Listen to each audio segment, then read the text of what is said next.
The longer I work in business and relationships, the clearer one pattern becomes. If someone must lose for me to win, I always pay for it later, with trust, with energy, with opportunities that never call back.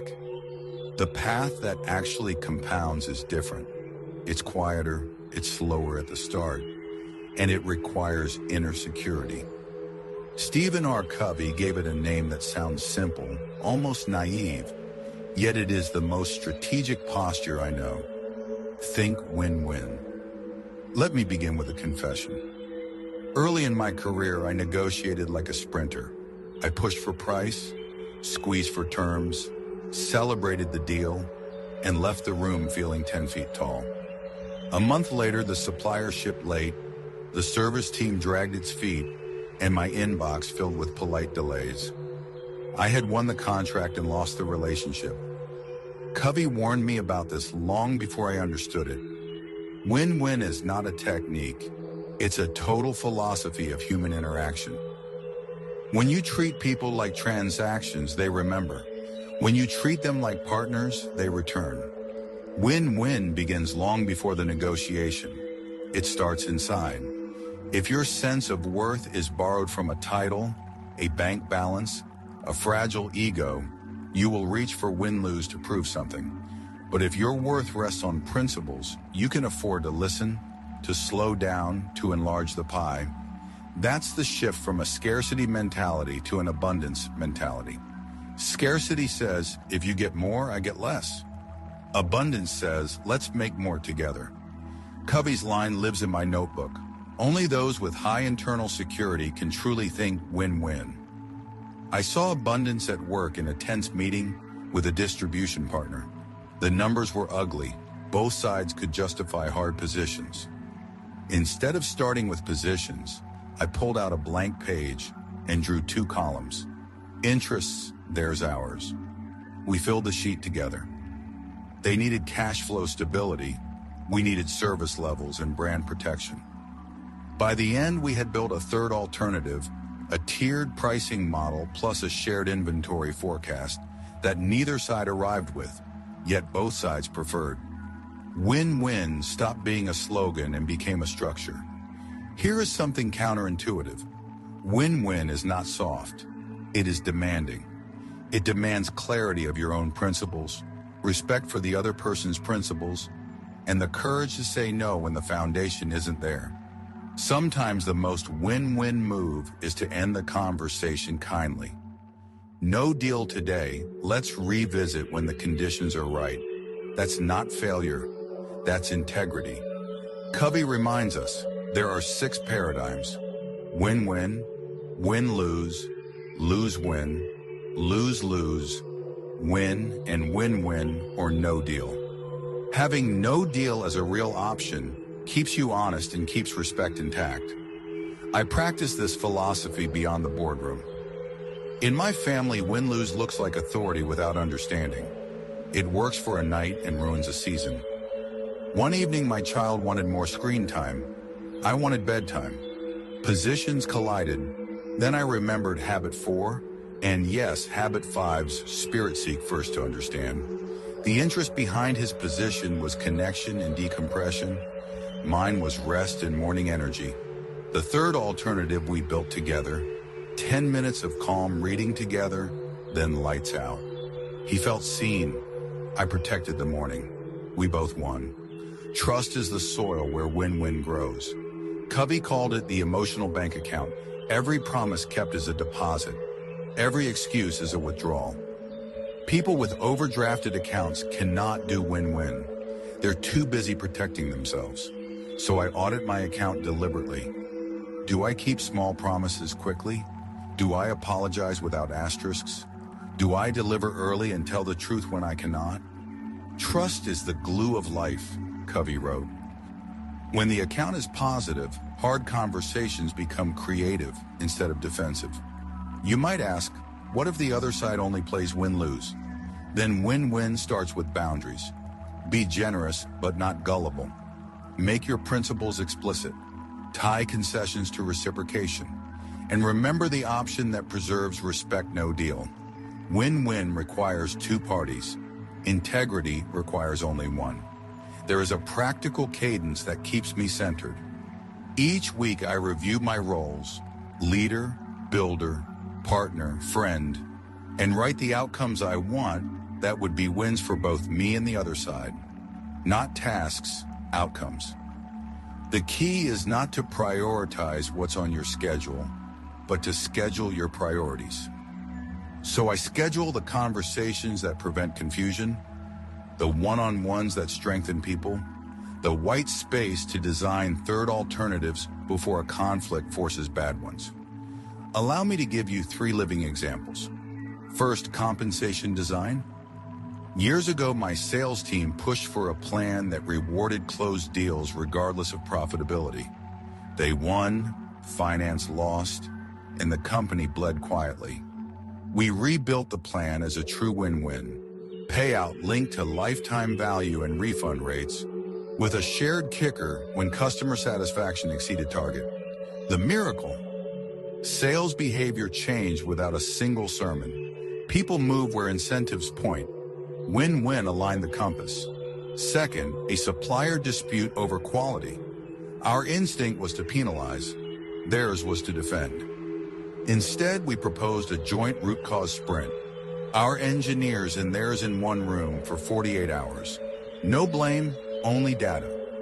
We split the cost of fixes and extended the contract by a quarter with a price review linked to defect reduction. They kept face, we kept customers, and the relationship deepened. That is what Covey meant by the search for a third alternative. Third, community engagement. We sponsor local schools. At first we wrote checks. Our win, took photos, and left. Later we asked principals what a win would look like for them. The answer wasn't money, it was mentorship, internships, and reliable presence. We shifted the program accordingly. The return: better applicants, proud employees, and a reputation you can't buy. Abundance multiplies when you stop asking, how do we look good? And start asking, how do we do good together? Win-win also requires language hygiene. Phrases like, here's what would be a win on our side, what would be a win on yours? Or, let's expand the frame until we both see daylight, disarm the old debate model. I avoid absolutist words, offer options, and make trade-offs transparent. When people feel seen, they stop fighting for oxygen and start thinking. None of this works without personal mastery. If you are driven by impulse, your mouth will outrun your mission. Covey roots. Habit 4 in private victory self-awareness. Conscience will. Private victories precede public victories. So I ask myself before key meetings, what principle must not be violated? What fear might push me to win-lose? What abundance move can I make? First information, time, empathy to signal partnership? Preparation is where win-win is won. There is also a hard boundary inside Habit 4 that many miss.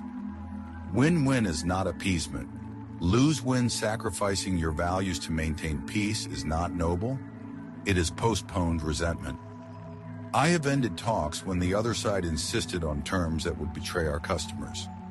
Win-win or no deal saved the relationship. Months later, we found a configuration that honored both missions. When in doubt, slow down. Nothing ruins a good relationship faster than a bad agreement. One more confession. For years, I confused compromise with collaboration. Compromise is trading slices of value, so both sides are equally unsatisfied. Collaboration is expanding value, so both sides are genuinely satisfied. Covey's word for the latter is synergy. The whole is greater than the sum of its parts. Win-win aims for synergy, not to split the difference fatigue. When you hear, let's meet in the middle, ask a better question. What are we missing that could make both solutions obsolete? Competition does not disappear under win-win, it matures. In markets, I compete fiercely on merit, speed, quality, insight, but I refuse to compete with partners or teammates as if we are enemies. Inside the company, win-lose cultures create silos that hoard information. Win-win cultures reward shared victories, cross-team OKRs, pooled bonuses for full funnel outcomes, public gratitude for invisible work. People do what systems celebrate. If you want win-win behavior, design win-win systems. Performance reviews changed dramatically when we rewrote them with this habit in mind. Instead of rating people on isolated metrics that encourage gaming, we score for contribution to shared outcomes, for raising the competence of others, for telling the truth early when projects drift. One of my favorite lines to managers: don't win debates, build agreements that survive reality. The best leaders do not need to be right, they need to get it right. Here's a field tactic I carry into tough deals. When the other side anchors with an extreme number, I don't counter immediately. I restate their interests with respect, then widen the frame. Timing, risk, scope, options. I put 3 packages on the table that address their interests in different ways and invite them to edit. Options convert confrontation into co-creation. Let's look for a third alternative is not poetry. It is a practical tool. What about when emotions run hot? Remember Covey's emotional bank account. Name feelings without blame. Separate people from the problem. Offer a small early concession that costs you little and signals good faith. Then ask for a symmetrical move. If it doesn't come, you've learned something important early. Win-win is optimistic, not blind. I also build guardrails into contracts to keep relationships win-win under stress. Clear SLAs with service credits instead of punitive fines. Quarterly business reviews that force honest data on the table. Exit clauses that allow dignity if strategy changes. Structure is a form of kindness. It prevents small disappointments from metastasizing into betrayal stories. There is a family version of all this. In marriages and friendships, win-win sounds like, help me understand what a win would look like for you here. Looks like calendars that honor both careers, budgets that pay the future first, chore charts that reward initiative instead of keeping score. We don't keep love by winning arguments. We keep it by building systems where both people can flourish. And there is a personal version too. Win-win with yourself means aligning short-term dopamine with long-term destiny. If I promise my future self energy at 6 a.m., I win tonight by going to bed. If I promise my mind clarity, I win now by putting the phone in another room. Private victory precedes public victory. The paradox is delicious. The more you win with yourself, the less you need to win against others. Let me make the case economically. Win-lose extracts value once. Win-win creates flywheels. Referral loops, repeat business, lower legal friction, faster cycle times. Talent that stays, these are compounding assets. Trust is the highest form of human motivation. It brings out the very best in people. Put 2 trusted teams together and watch innovation time to market cut in half. Of course, there will be days when you must walk away. Do it cleanly. Thank the other side for the conversation. State the principle you won't violate in 20 calm words. Leave the door open. I have had 3 no-deal moments return years later as the best partnerships of my career. Integrity has gravity. People remember where they felt respected. If you want a 10-minute daily practice, try this. Each morning, choose one relationship and write a 1-sentence win-win outcome for the next interaction. At night, journal 2 lines. Did I act from abundance? Did I deposit or withdraw from the trust account? That tiny ritual will bend your week. And if you lead a team, run a win-win review every month. Pick one success and reverse engineer the behaviors that made both sides win. Pick one failure and rewrite it as a third alternative case study. Teach the language. Reward the moves. Culture is a memory you curate on purpose. I'll close with a memory. After a grueling negotiation, the CEO across the table said, "I don't feel like I lost anything today." I smiled and replied, "Neither do I. That's why we'll both win tomorrow." That deal turned into a multi-year alliance that survived 2 recessions. Tactics would have given us a quarter. Win-win gave us a decade. So take the habit personally, take it professionally, take it seriously. The world has enough clever takers. What it needs is principled builders. As Covey put it in one tight sentence I carry everywhere, win-win sees life as a cooperative arena, not a competitive one. When you live that sentence, you stop playing small games and start building big futures. Your turn. Where can you redesign one relationship this week around a clear, shared win? What third alternative have you not proposed yet? And what boundary stated kindly would free you to negotiate with a full heart? Leave your thoughts below. Someone may need your example to try again.